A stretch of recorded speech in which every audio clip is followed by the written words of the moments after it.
बाकीचे टेन्शन घ्यायची गरज नाही. आम्हाला सुद्धा वाटतंय एवढं मोठं राम असून बायकोचं कसं काय केलं. लय लोक पंडित आहेत. कसं काय बायकोचं ऐकलं मला सांगा. कोण ऐकत नाही. तिकडं कोण बाबा कोण ऐकत नाही. त्याला हात वर करा बरं. सगळ्याच्या हाताखाली होती फक्त माझाच हात वर राहील. मी सगळं ऐकतोय म्हणून. कोणी अरे भले भले गेले ऐकावंच लागतंय. रामाने ऐकलं म्हणजे काय झालं. रामाला पुढे रामायण करायचं होतं. राम जर राजा झाला असता तर रामायण कुणी ऐकलं असतं. रामाच्या 42 मुलाचा इतिहास पाहिजे. बाकीचे राजे हो गेले. कोण विचारताय. रामामुळे त्यांची यादी काढावी लागते. आणि मला खरं पडे रामामुळे नाही तर बाकीचं काय. एका आद्यामध्ये नळ गेला. एका आद्यामध्ये हरिश्चंद्र गेला. एका आद्यामध्ये दशरथ गेला. सगळे एका आद्याचे मालक आहेत. खोडे ए चांबडी ज्यादा काढी त्रिलोक्य पावन श्रीराम ख्यात्य कीर्ती लक्ष्मण तवरी सीता सदिये नाना वक्रोक्ती छेळोनी साधू बाहेर काढायचं असल्यावर त्याला काहीतरी साव लागतंय. त्याला काहीतरी वचनानं डाग द्यावा लागतोय. तेव्हा साधू कार्यक्रम सोडून पळतो. फुकट पळत नाही.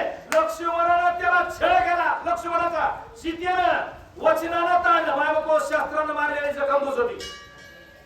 कसे शास्त्रानं मारलेली जखम बुजती. पण तोंडानं बोललेला शब्द आजन्म माणसाच्या ती. माणूस दिसलं का मला वाटतंय चव्हाण महाराज आपला त्यावेळेस सुद्धा तसं बोलले होते. लक्ष्मण सीतेपासून यायला येणार नव्हता. पण त्या शब्दाच्या चळवळती वारंवार सीतेला आईला सोडून भावाजवळ लक्ष्मण पळत आला. काय झालं.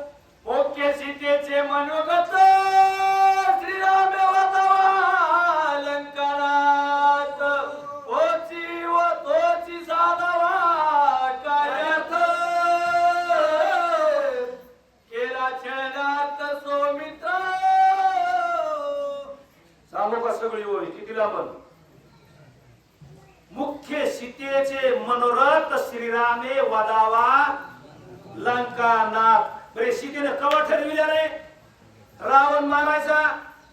जनकाच्या पोटी जन्म घ्यायच्या आधी रामायण मावले हो. जनक राजाच्या शेतात टीटी सापडायच्या आधी सीतेने ठरविल्याने राजा रावणाच्या घरी जन्मली सीता. मुळात चला मुळात सीता कुठे जन्मली. मंदोदरीच्या राजा रावणाच्या वाड्यात. जन्मल्याबरोबर कडकड कडकड धडधड वाजलं. आणि मंदोदरीने सांगितलं ही पोरगी घरात ठेवली तर दिवा लावायला राहणार नाही. हिला लवकर उचलून कुठं तरी टाका. आणि जिथं टाकता त्याचा वस वाढणार. मग हे राजा रावण म्हणला आपल्याला एकदा शास्त्रात जनकानं हरवलेलं आहे. शास्त्रवाद असतो बघा. शास्त्रवाद मध्ये या शास्त्रवाद आपल्याच कळतो. फक्त रामायणाच्या रेडी तुम्ही रामायण सांगितलं माझ्या पोटात गोळा उठतो. मी आता चांगलं सांगितलं की तुमच्या पोटात गोळा उठतो. बस लय थोडक्यात ओळखून घ्यायचं. मग त्या शास्त्रवादामध्ये राजा रावणाला जनकानं हरवलं होतं. राजा रावण म्हणला याच्या शिवारात राहून पीठी पुरतो म्हणजे ह्याचा वस बुडन. पेटीत भरायला लागला राजा रावण. सांगतो 2 मिनिटं. आणि त्या टायमाला ती बारकी जन्मलेली पोरगी म्हणली मी माघारी येईन पण तू कुळ मीच संपतोय. त्यावेळेस सीता म्हणली. मग सीता म्हणली आता इथवर आले या समुद्रापासून आणि इथून पलीकडे नाही गेलं तरी ह्याचा कुळ कसं संपन. म्हणून हिने लक्ष्मण हाकाला. लक्ष्मण हाकाल्याशिवाय हे दाखवण्यात येत होतं का. हे खटकार असता होतं. सीतेनं मुद्दाम लक्ष्मण हाकाला लावला का की सीतेला माहेराला जायचं होतं. कुठं सीतेचं बाहेर कोणतंय खरं माहेरच आहे. पण त्या रावणानं हिच्यावर आधीला त्याच्या आधी धरला होता. लईच खोलातली गोष्ट ही. आणि त्याच्यामुळे सीता म्हणली माहेर बी असलं तरी माय बाप दोन्ही मिली. आईशी खोड जाणवली. आता सरली माझी वाट तोहीकडे आला भेट. हे असलं म्हणली पापी का पण याचा कार्यकाळ मला संपवावा लागणार आहे म्हणून निघाली. श्रीराम सीता सौमित्र इनी मूर्ती अति पवित्र प्रगटावया श्रीरामचरित्र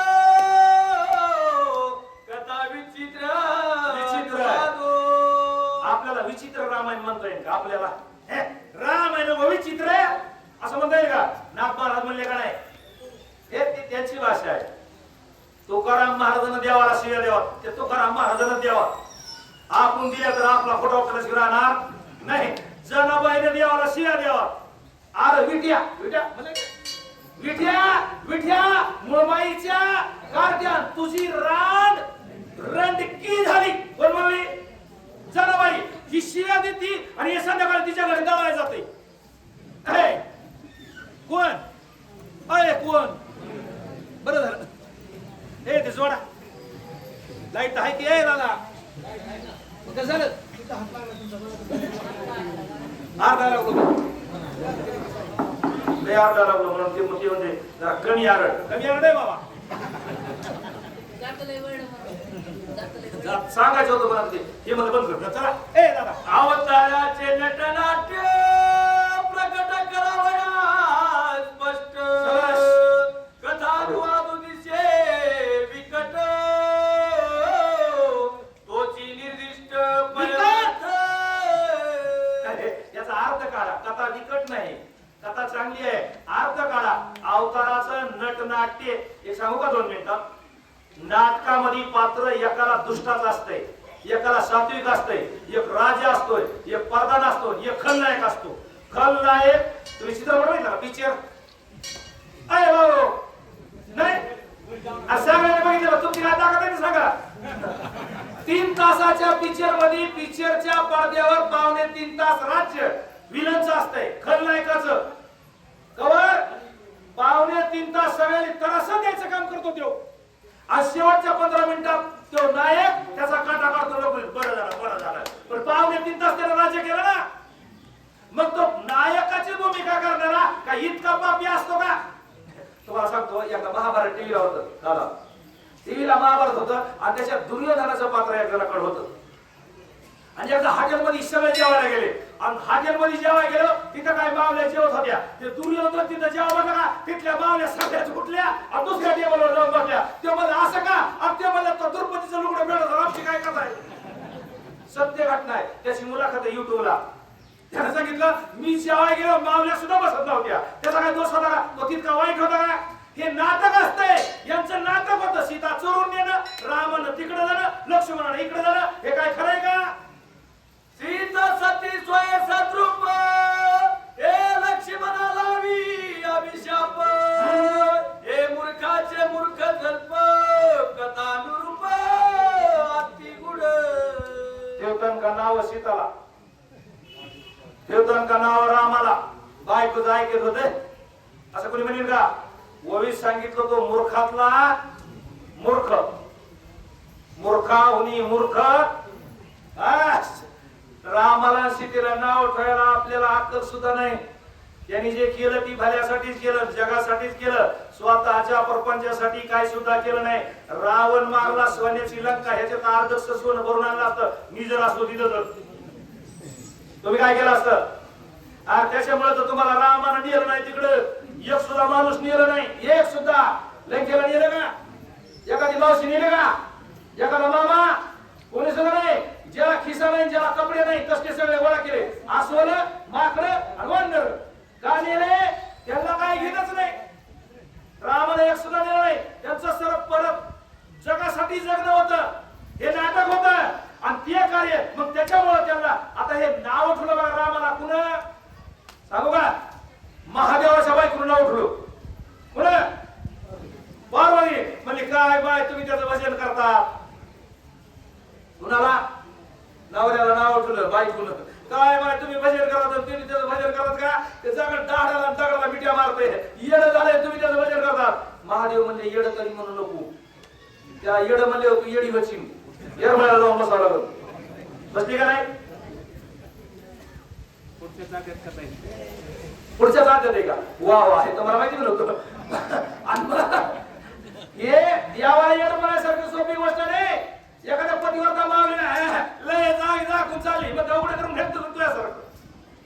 नाव ठेवायचं नाही माझं सांगण्याचं होत आहे. एखाद्याला 2-4 बाळा घातल्या का तुला वजन व्हायला ना का? आता तो लईच माझं वजन व्हायसारखं झालं आणि तू अजून त्याच्यापेक्षा 10-5 घाललं. कशाला नाव उठवतो? रामानं असं केलं, तुकाराम मला नामदेवाला टेन्शन फलाना असला. तुला जसं तू या कर्मात दिलं तसं करीत बस, लोकांना नाव ठेवू. ये रे राजे मनोगत वर्तत अनाथ कीर्ती श्रीराम नाथ जग पुनीत श्रीराम नामे. बसलेला बीत नाही. हे एकामेकाचे मन ओळखून वागत होते. इतके पवित्र होते. रामामुळे जग पवित्र होईल ह्याच्यात नवर नाही.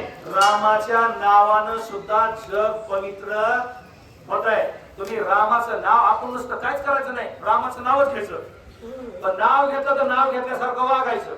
नाहीतर मुंह में राम बगल में चुरी. अरे मुखात देवाचं नाव ठेवून जर बघला सूर्या मांडला तर त्या नाव घेण्याला सुद्धा काय अर्थ नाही. नाव घ्यायचं तसं वागायचं सुद्धा. मग त्याचं नाव घेतल्यावर सुद्धा राम म्हणता.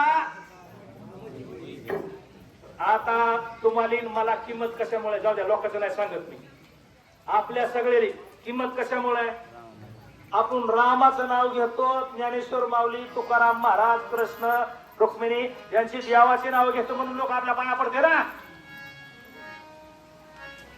तुम्ही घ्या ना दुसरे नाव, दुसऱ्यात घ्या ना. तुमच्या कोणी नाव घेत पुन्हा पाया पडेल का? पडेल. अरे रामाच्या नावात इतकी ताकद आहे. तुम्ही रामाचं नाव घेतलं, लोक तुम्हाला डोक्यावर घेऊन नाचल्याशिवाय राहत नाहीत. आणि तुम्ही जर नावात रामाचं नाव सोडलं, काही दादा प्रत्येक आमच्यात माळकरी सांगत नाही, जन्मभर माळकरी राहिलं, जन्मभर. आणि बाजावून घ्यायच्या खाली टायमाला म्हणले मला जरा काय पिशीतलंच खाऊ वाटलं. बाजावून खाली घ्यायच्या टायमाला त्या पोरांनी तरी म्हणायला पाहिजे ना, बाबा तुला काळ्या पिशीतलं खाऊ वाटलं तर पांढऱ्या पिशीतलं का. पण आम्ही सुद्धा तुझ्या माळीला बाटा लावी नाही. पोरांनी सुद्धा आलं माझ्या